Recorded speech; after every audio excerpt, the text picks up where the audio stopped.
me! You think you could just lie to my face again? I did. Please, you're hurting me. You don't get to play innocent. Not after everything! I'm telling the truth. Please. Who hurt you? The words sliced through the diner's quiet like a blade. Amara froze, her eyes flicking to the man in the corner, the one everyone feared. Vincent Morelli, the Mafia boss who didn't ask questions unless he already knew the answers. Her sleeve slipped just enough to reveal the bruises. The room seemed to stop breathing. When she whispered the name, his jaw tightened. His brother's name. By sunrise, one man would vanish without a trace, and another would learn what justice feels like in the dark. This is You Have 5 Seconds. Who hurt you? Welcome, story lovers. From? Where are you watching from? Hit the like button and drop your city name in the comments so we can see how far our story travels. The diner clock ticked past midnight, its flickering neon sign humming softly against the quiet street. Inside, the smell of coffee and rain filled the air. It was the kind of place where time felt slow, where the same people showed up night after night, truckers, insomniacs, and the lost. Then she walked in. Her name was Amara. She moved carefully, like each step cost her something. Her sleeves were long despite the heat, her posture guarded but graceful. The waitress knew her as the woman who always ordered tea but never finished it. Tonight, though, something was different. There was a tremor in her hand when she reached for the cup, the way her eyes darted toward the door every few seconds, as if she were running from something or someone. At the corner booth sat Vincent Morelli, the man everyone avoided looking at directly. His presence carried a weight, quiet power wrapped in expensive fabric. He wasn't here for small talk or comfort food. People whispered his name in the same tone they used for prayers or threats. The Mafia boss, they said, the one who made people disappear with a nod. When Amara entered, his eyes lifted for the first time in an hour. He noticed the faint purple shadow beneath her sleeve, the way her breath caught when she met his gaze. Not because he cared, men like Vincent didn't do empathy, but because he recognized something familiar. Pain that doesn't fade easily. The jukebox hummed an old song, and for a moment the world stood still. Outside, thunder rolled. Inside, something darker brewed, something that didn't belong to chance or coincidence. She had come seeking silence, maybe safety. What she didn't know was that she had just stepped into the path of a man whose world ran on secrets, loyalty, and blood. By morning, everything she knew and everything he thought he controlled would change forever.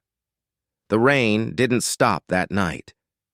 It tapped steadily against the diner's windows, a slow rhythm that matched Amara's uneven breathing.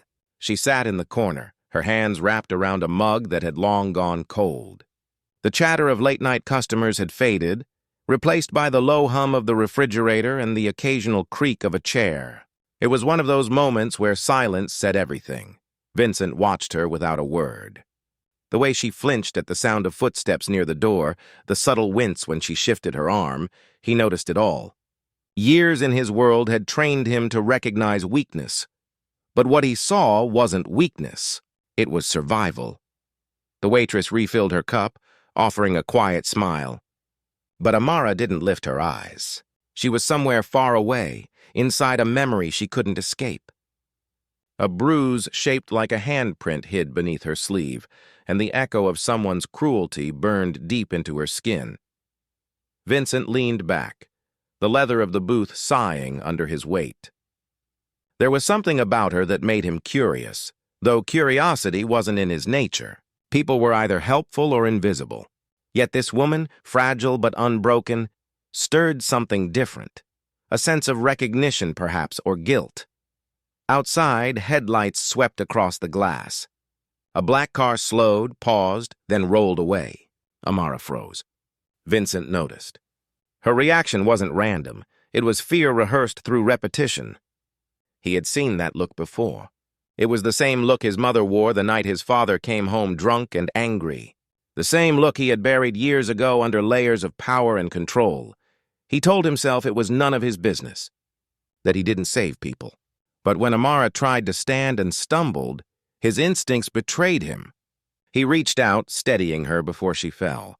For a moment, their eyes met, hers wide with panic, his cold but searching. And that's when it happened.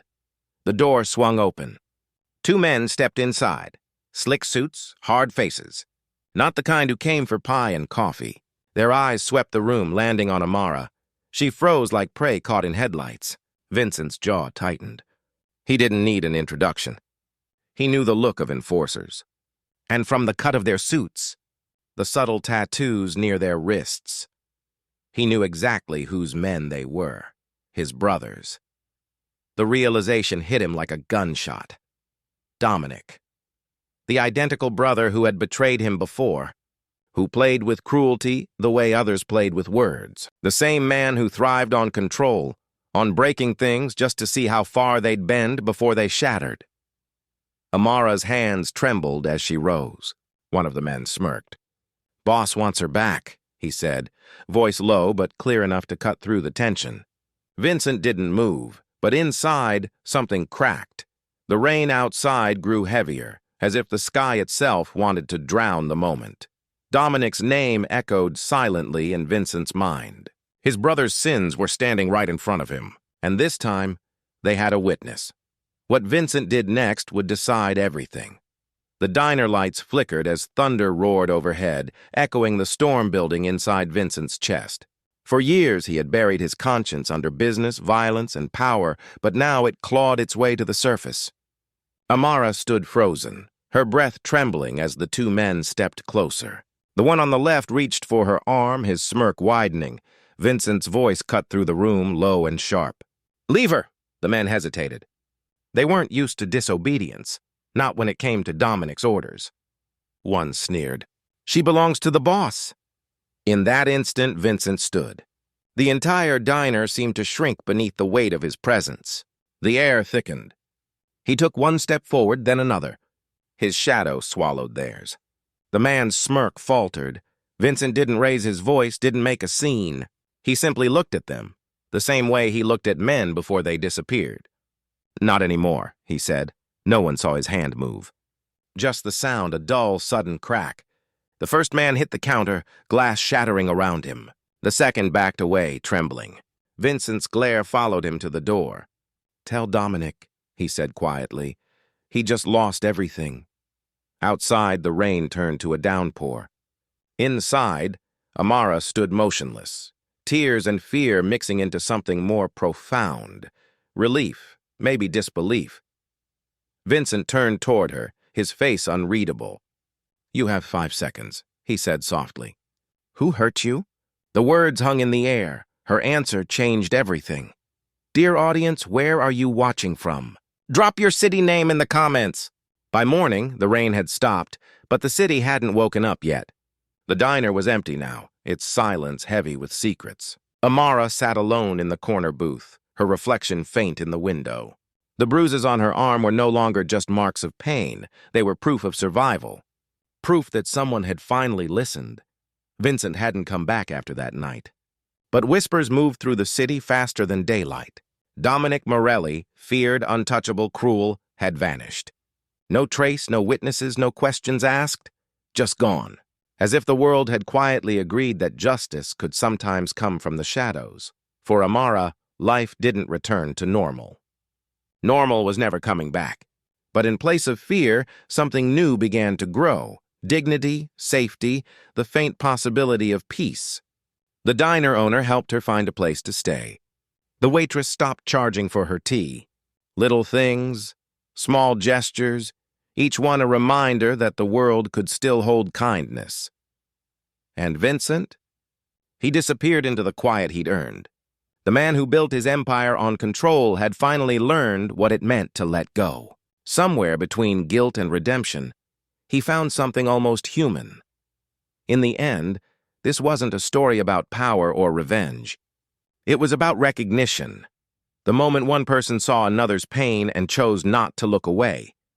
Because sometimes, justice doesn't wear a badge. Sometimes it wears regret. How many more must suffer before silence breaks? Thanks for watching. Subscribe for more powerful stories that speak truth.